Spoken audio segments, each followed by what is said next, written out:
isolation, but are alleged to be acts taken in furtherance of the conspiracy. Many occurred in Georgia, and some occurred in other jurisdictions and are included because the grand jury believes they were part of the illegal effort to overturn the results of Georgia's 2020 presidential election. The acts identified as predicate acts or acts of racketeering activity are crimes that are alleged to have been committed in furtherance of the criminal enterprise. Acts of racketeering activity are also charged as separate counts in the indictment against those who are alleged to have committed them. All elections in our nation are administered by these states, which are given the responsibility of ensuring a fair process and an accurate counting of the votes. That includes elections for presidential electors, Congress, state officials, and local offices. The state's role in this process is essential to the functioning of our democracy. Georgia, like every state, has laws that allow those who believe that results of an election are wrong, whether because of intentional wrongdoing or unintentional error, to challenge those results in our state courts. The indictment alleges that rather than abide by Georgia's legal process for election challenges, the defendants engaged in a criminal racketeering enterprise to overturn Georgia's presidential election result. Subsequent to the indictment, as is the normal process in Georgia law, the grand jury issued arrest warrants for those who are charged. I am giving the defendants the opportunity to voluntarily surrender no later than noon on Friday, the 25th day of August, 2023. I remind everyone here that an indictment is only a series of allegations based on a grand jury's determination of probable cause to support the charges. It is now the duty of my office to prove these charges in the indictment beyond a reasonable doubt at trial.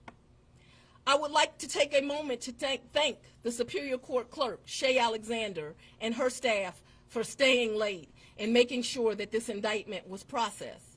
I would also like to thank the men and women of Sheriff Labatt's office for keeping the courthouse open, but most importantly for keeping us safe over the weeks and months that have led up to this indictment, and for what I know they will continue to do to keep us safe.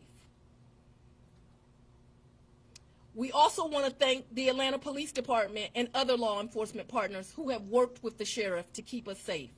I will now take a very limited number of questions prior to going to sleep. I'll go first. Madam District Attorney. If you don't mind, Surveil 11 to 11 alive. Quick question. Can you clarify in Georgia the mandatory minimum when it comes to RICO charges, whether it's servable by probation or how that might play out? The RICO charges has time that you have to serve, so it's not a probated sentence. Madam District Attorney, what's the timetable for the trial? What is the timetable for the trial? Yes. As you know, in this jurisdiction, trials are set by the judges, and so it will be the judge that sets the date of the trial. This office will be submitting a proposed scheduling order within this week. However, that will totally be at the discretion of the judge. And you want to be you're the fourth person, fourth jurisdiction now to indict Donald Trump. You would be the fourth one to try him, or could you move it up? You want to be the first to try him? I don't have any desire to be first or last. I want to try him and be respectful for our sovereign states.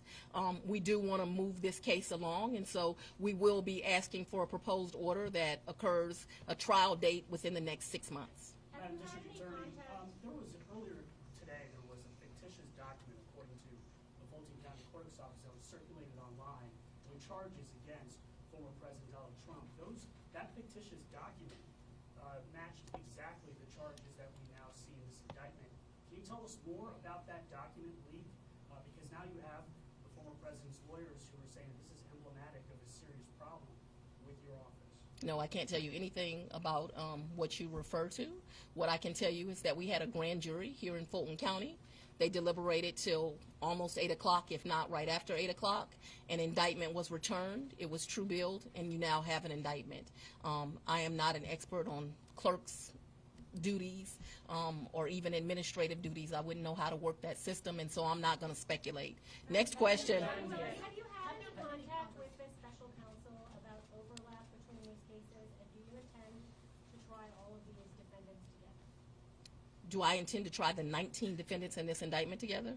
Yes. And have you had any contact with the special counsel about the overlap between this indictment and the federal indictment? I'm not going to discuss our investigation at this time.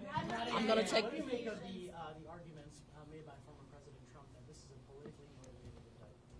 I make decisions in this office based on the facts and the law. The law is completely nonpartisan. That's how decisions are made in every case. To date, this office has indicted, since I've been sitting as a district attorney, over 12,000 cases. This is the 11th RICO indictment. We followed the same process. We look at the facts, we look at the law, and we bring charges. Will you try this case yourself? Has the jury been cleared? Sit down.